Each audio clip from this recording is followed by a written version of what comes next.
Many thanks for joining us here on News Desk this morning. Let's start off on this rather sad note. And the aspiring National Democratic Congress Member of Parliament for Shai Osudoku is dead following an accident last night. William Oklu was one of two drivers who died when a GMC 4Runner, the aspiring legislator was driving, collided with a minibus. We are told it happened at a trade close to Joaso on the Kumasi Accra Road last night at about 8 p.m. Let's get more on this from Joaso District Police Commander DSP Samuel Latebu, who is joining us on phone now with a lot more. DSP, good morning. Many thanks for joining us, sir. Good morning, my brother. So, indeed, you can confirm that this is the situation, that those two persons have died. What more can you tell us about that accident? Okay. Yesterday, around 7:30, between 7:30 p.m. to 8, I recall that there was an accident between Joaso and Achudie in the Asante Ashim South District. So, quickly mobilized our men, we rushed to the scene and found out that a GMC carrying 4x4 being driven by the late Okulu William Desmond, who is the aspirant for MP for the Shia Osudoku, was also involved in it, plus another Hyundai van, which both drivers perished in the accident. They had a head-on collision and both drivers perished in the accident. Some sad news there, really, but are these the only casualties recorded? Who else was involved in this accident? Okay, about the casualties, it was the two, the aspirant and then the other, the mini van, the Hyundai van driver. But there was another man-desert trailer, which was, after when the accident happened, one of the vehicles, the minivan veered off, and when they hit the man-desert, so some of the tires got burst, and the rims also, some of them got mangled. But the driver of that man-desert truck was unhurt. He escaped unhurt.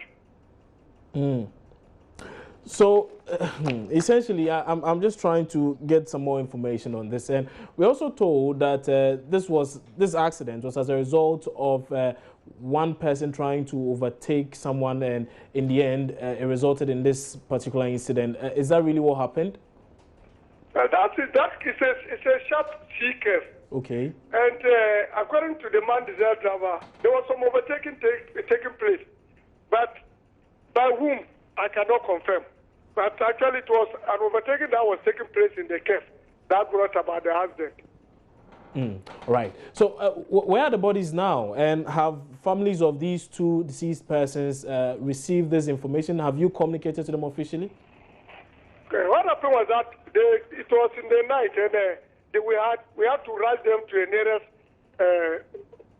nearest hospital mortuary at this place, Yankwe, near Konongo. As of now, we are preparing for the bodies that to be conveyed to Okonfonache or Kolebu for autopsy to take place.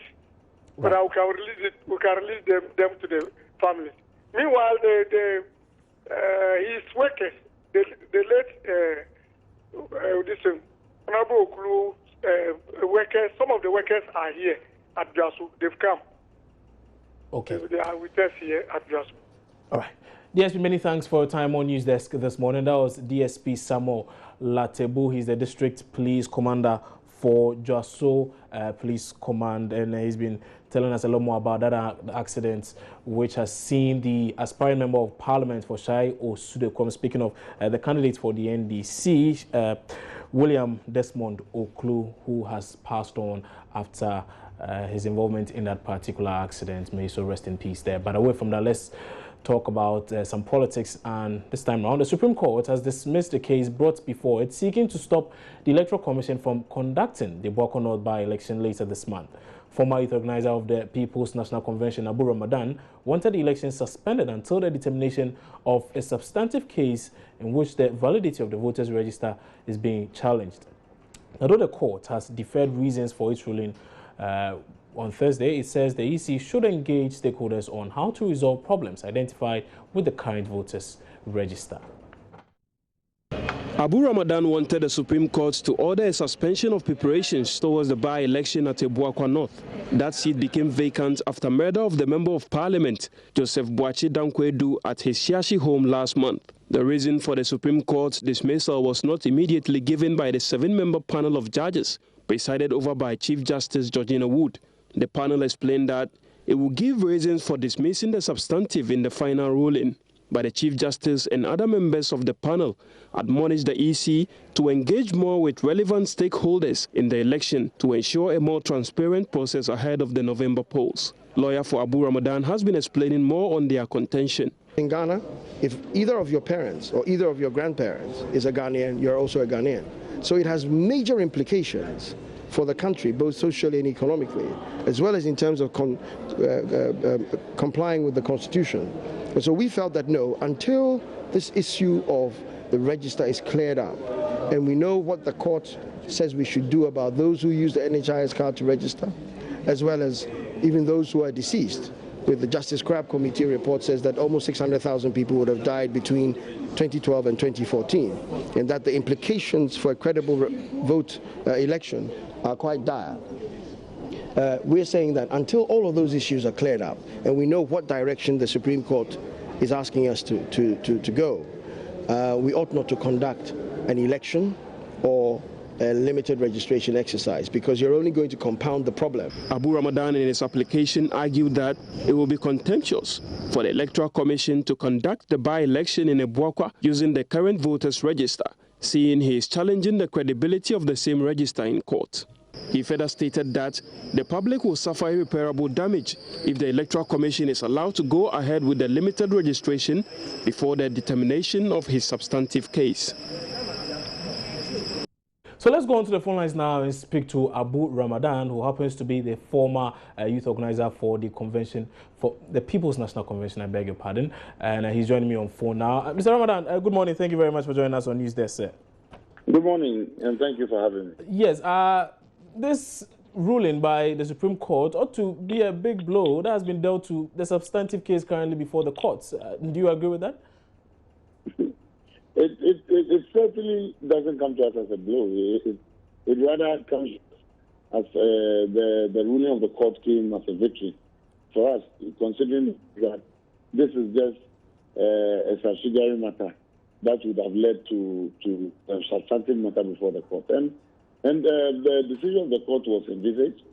But what we didn't envisage was the fact that the court didn't give reason for refusing the application. But notwithstanding that, the pronouncements of the court after the refusal application, those pronouncements were big and very revealing. And we were excited with just those pronouncements alone. That is what lifted our spirits, because those pronouncements goes to speak to the core of the issue that was laid before the court in the substantive matter. That one goes to speak to the core of the issues. In the substantive matter, we've asked the court to either cancel and call for a new voters register, to allow us to go through a validation process where we're going to validate all the 4 million registered voters in 2012, including those who registered during the limited registration in 2015, including those who registered in 2016 during this upcoming current limited registration. The entire combination of all these 3 major registration exercises put together, we need to validate each and every single person who finds his name on the register and come out with a more credible and a more transparent voters register to give us peace after the 2016 election. And I think the court's pronouncement after that, and the court's decision not to have made it an order of the court, but rather to see whether the Electoral Commission is willing to show good faith in sitting down with we, the applicants and stakeholders, to look at the way out. We are excited by that bit of the court. I see. So you don't think this is in any way going to affect the main case? I mean, some are already suggesting that, well, this is a clear indication of what we should expect in the coming days. You don't agree with those assertions? Anybody who tells you this is a clear indication of what should come in the subsequent substantive matter, the person, I was to say, the person really doesn't understand law, and the person doesn't understand, or the person is not privy to happenings at the GSM.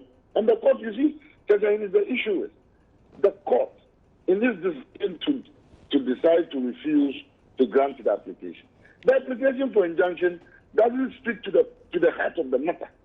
All we asked the court was the court should store or stay the Electoral Commission and prevent them from carrying out a registration whatsoever, or a vote or any election whatsoever, so that the substantive matter would be heard and concluded upon, so that when the court gives a ruling, after the ruling, then the Electoral Commission can proceed and carry out these activities. The reason why we went to demand or to ask for this injunction was because, if you remember, in 2014, the case was filed before the Supreme Court to challenge the use of the health insurance. During the proceeding, we drew the attention of the court and told the court that the Electoral Commission, while the court has not given a ruling on the matter, the Electoral Commission has proceeded and is advertising to carry out a limited registration exercise. And then, you remember, this was the time the court instructed that before 12 noon that day, the Electoral Commission will suspend every advert on TV and radio and cancel that registration until it had given a final ruling on the matter. And we thought that one was a directive of the court during the proceeding. So we felt, because the Electoral Commission had proceeded and had started announcing a similar limited registration, why don't we get an injunction on the commission to stop it even before the matter is heard? So this one has nothing to do with the substance of the matter, or where it doesn't speak to the heart of the real matter. But the court, in its wisdom, spoke to the heart of the matter and gave us a hint that, listen, if the commission is willing, and the court said emphatically that by inference would not compromise on putting the destiny of this country at risk because we have a register that is not credible. And told the commission to make sure that we get and arrive to that point where we have a credible register. Right. So as I'm talking to you this morning, my lawyers are preparing to write, and they're putting together a letter that will be submitted to the Electoral Commission, asking them for dates and time when we can sit down and discuss the issues as advised by the court.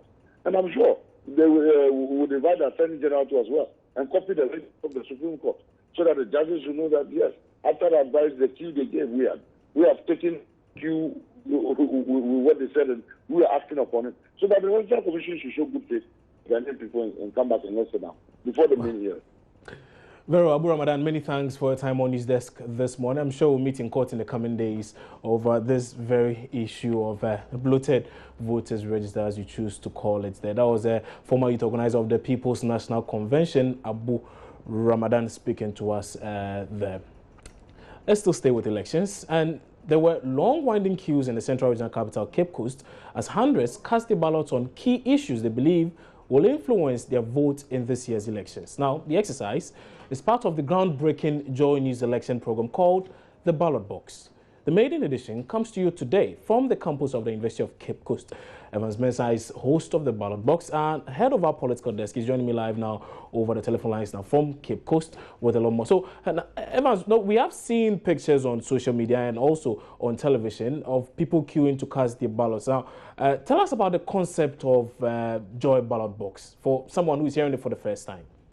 Well, the concept is simply one that attempts to simulate what will happen in the elections on November 7th. Essentially, we want to get people excited about the main process on November 7th, but also use that process not to necessarily vote for who they will elect on November 7th, because that's not our place. It's the place of the Electoral Commission to do that, but use that process to solicit their views on the issues that will influence who they vote for. So it's an issues balloting, not a voting for personalities. And that is what we've been doing since Wednesday. We put the ballot boxes at strategic locations on the University of Cape Coast campuses and allow people to come in and write their issues on a sheet of paper, on the ballot paper. They include their numbers, and then they drop into the ballot box. Now, these issues then become basis for a bigger conversation tonight. Clearly, the turnout yesterday was very impressive. What have been the concerns raised by most of the constituents of Cape Coast so far?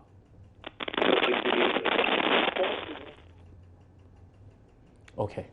Apparently, we seem to have lost Evans Mensah, who is head of our political desk here and host of The Ballot Box over there. We seem to have lost him on the lines.